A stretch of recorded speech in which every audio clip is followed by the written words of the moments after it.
Hey, nggak bayar pajak berarti kamu nggak pengen tinggal di Indonesia. Nggak bayar pajak berarti kamu nggak pengen Indonesia jadi maju. Itu kata Bu Sri Mulyani ya, bukan kata saya. Saya pribadi itu nggak ada masalah ya sama Bu Sri Mulyani ya. Karena tanpa Bu Sri Mulyani, kita tuh nggak bisa survive di zaman COVID kemarin. Karena ya kalau kita bandingkan dengan negara-negara lain, banyak pemimpin-pemimpinnya itu salah kebijakan yang akhirnya ngebuat negaranya jadi kacau, rakyatnya jadi miskin. Misalkan di Inggris itu sempat salah kebijakan ya, sampai rakyatnya untuk bertahan hidup itu kan sampai jual diri ya. Menurut laporan seorang kepala sekolah, anak-anak sekolah di Inggris kini merasa sangat kelaparan sehingga terpaksa mengunyah karet karena tidak mampu membeli makan siang. Kondisi krisis di Inggris ini juga memaksa sejumlah wanita terpaksa menjadi pekerja seks setelah putus asa mencari uang di tengah krisis biaya hidup. Mereka diketahui banting setir menjadi pekerja seks dengan berbagai cara, baik di jalanan, di tempat prostitusi, maupun secara online. Bu Sri Mulyani ini orang hebat loh, IQ-nya itu sampai 150, mendekati Einstein ya. Wow. Bahkan Pak Prabowo sendiri yang sebelumnya sudah ngomong nggak akan pakai Bu Sri Mulyani, nyatanya dia harus terima kenyataan bahwa nggak ada Menteri Keuangan sebaik Bu Sri Mulyani. Masalahnya adalah kenapa ada kata-kata dari Bu Sri Mulyani yang ketika orang nggak bisa bayar pajak itu harus keluar dari Indonesia. Jahat banget gak sih? Karena di pandangan saya itu seperti tidak ada empatinya ya. Di tengah rakyat yang kesulitan cari makan karena nggak adanya pekerjaan. Apalagi posisi Bu Sri Mulyani ini kan kekayaannya di mana-mana ya. Uangnya jelas banyak. Pekerjaannya itu terjamin karena dia seorang menteri. Dan bisa jadi ya, dia ini nggak relevan sama rakyat kecil yang habis di PHK, nganggur nggak punya uang. Sementara memberikan lapangan pekerjaan itu kan salah satu tugas pemerintah ya. Dan harusnya pemerintah itu memberi makan rakyatnya dengan cara memperbanyak lapangan kerjaan. Jangan cuma minta uang pajak untuk bayar gaji menteri yang nilainya puluhan juta itu ya. Padahal rakyatnya sendiri yang dimintai pajak itu udah nggak gajian lagi. Mungkin kita bertanya ya, kalau misalkan kita pengangguran, itu kan kita nggak dibebani pajak lagi ya. Bahkan kalau gajimu itu di bawah UMR, itu kan pajaknya 0% ya. Memang ketika kita di posisi nganggur atau di posisi penghasilannya sangat kecil, PPh kita itu 0% ya, alias gratis. Tapi kan ketika kamu beli makan, ketika kamu beli lauk, semua itu kan kena PPN ya. Dan PPN-nya tahun depan bakal jadi 12%. Belum kalau kamu punya motor, itu kan harus bayar pajak motornya. Belum kalau kamu punya rumah pribadi, nah ini kan harus dibayar PBB-nya tiap tahun. Padahal kamu nganggur. Apakah kita bisa ketika nganggur, kita ngajuin penangguhan pembayaran buat pajak kendaraan bermotor dan pajak rumah PBB ke kantor pajak? Kan ya nggak bisa ya. Bahkan solusinya buat pekerja yang terkena PHK, ini hampir nggak ada loh. Atau ya nggak ada sama sekali. Dan ini secara tidak langsung, kalau kita kena PHK dan belum ada penggantinya sama sekali, karena ya cari kerjaan kan sekarang ya susah ya. Itu sama dengan kita dipaksa untuk jualin kendaraan kita. Kita juga dipaksa jual rumah kita. Karena kalau kita masih punya mobil, motor, rumah, ya kita wajib bayar pajak. Karena kalau kamu nggak mampu bayar pajak atau nggak bisa bayar pajak karena kamu nggak punya uang, atau kamu punya uang sedikit tapi kamu mentingin makan untuk hidup, ya otomatis kamu harus diusir dari Indonesia. Ya ini agak lucu ya. Bahkan ketika saya pribadi kena pengalaman PHK, saya tuh nggak apa-apa loh kalau misalkan harus hengkang dari Indonesia, it's okay.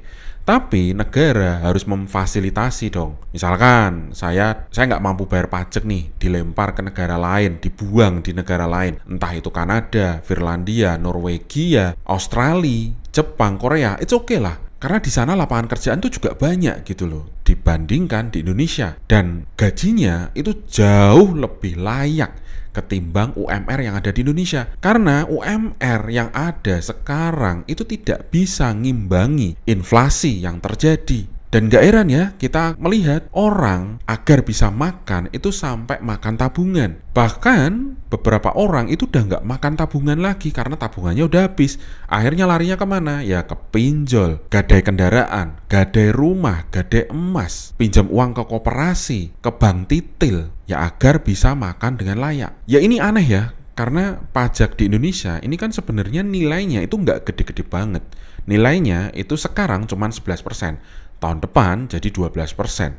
Ini terlihat kecil dibandingkan negara lain yang ngasih pajak rakyatnya itu 20%, 25%. Bahkan kayak di Norwegia itu kan sampai 50% ya. Cuman di Indonesia ini nggak cuman PPN aja yang nilainya 12%. Karena ada pajak-pajak lain seperti pajak PPH yang motong gajimu, pajak tahunan kendaraan, pajak PBB. Apalagi ketambahan BPJS sekarang wajib. Kita tinggal nunggu aja tapera masuk buat motong gaji kita lagi. Ya kan kalau di total itu kan jadinya banyak ya. Dan kita cuma bisa bersyukur gajian, pulang, nggak cuma bawa kolor, setidaknya masih ada sisa lah. Apalagi kalau kamu seorang pengusaha, pajaknya itu bisa gelap karena nggak sedikit yang ditunggangi oleh oknum. Ambil contoh salah satu pengusaha yang ada di Boyolali, pengusaha susu nih, yang dia harus bayar pajak hingga 2 miliar. Meskipun sebenarnya sudah didiskon ya sampai 700 juta, ya pengusahanya tetap nggak mampu bayar. Kenapa? Ya kalau berdasarkan ceritanya si pengusaha tersebut, itu kan dia sebelumnya bayar pajak antara 5 sampai 10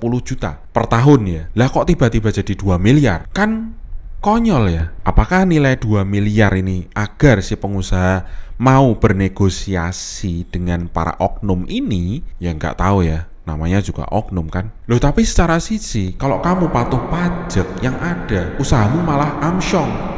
Karena kamu disikat sama orang pajak. Lah kan lucu ya. Oknum ya, oknum. Saya bilang oknum loh. Lah gimana para pengusaha ini bisa naik level dari UD jadi PT? Kan ya nggak bisa karena masih UD aja pajaknya udah 2 miliar. Ini agak lucu ya nilainya karena saya dulu kerja di perusahaan yang jauh-jauh lebih proper, jauh-jauh lebih bagus kantoran yang pajaknya itu cuman sekitaran 1,5 miliar. Kan aneh ya. Udah nggak tahu lagi deh gimana ceritanya UD ini bisa pajaknya jadi 2 miliar dari sebelumnya cuman 10 juta. Ya mungkin si oknum ini lagi kebelet pengen punya Rubicon kali. Konten saya dibuat itu bukan untuk ngajak orang nggak bayar pajak ya, bukan itu.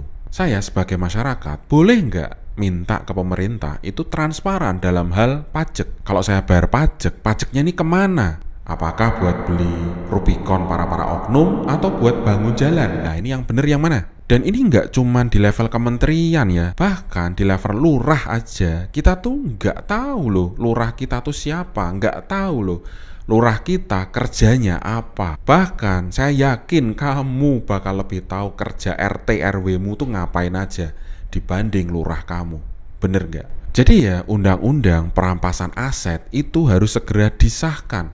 Rame-ramenya kemarin Garuda Biru yang menyerukan agar tidak bayar pajak. Ini kan sebenarnya awal mula ya bahwa kita sebagai masyarakat ini meminta pertanggungjawaban pemerintah. Para koruptor itu harus dihukum mati. Bahkan nggak dihukum mati aja ya, tapi harus dimiskinkan juga biar jera. Meskipun di negara kita ini kan nggak boleh ya adanya hukuman mati. Bolehnya itu hukuman seumur hidup. Ya tapi perkecualian aja lah untuk para koruptor itu harus dihukum mati dan dimiskinkan. Uangnya masuk ke negara. Dan ini menurutku lebih mudah negara dapat uang daripada nyuruh rakyatnya bayar pajak. Kenapa? Karena oknumnya ini terlalu banyak. Dan bayangin ketika negara bisa komitmen tentang undang-undang perampasan aset, bayangin berapa banyak negara bisa dapat uang dari para koruptor ini. Banyak banget. Jadi jangan nantangin para netizen untuk bayar pajak lah. Sebelum pemerintah juga mau gerak untuk menghukum para pelaku koruptor dengan hukuman super maksimal.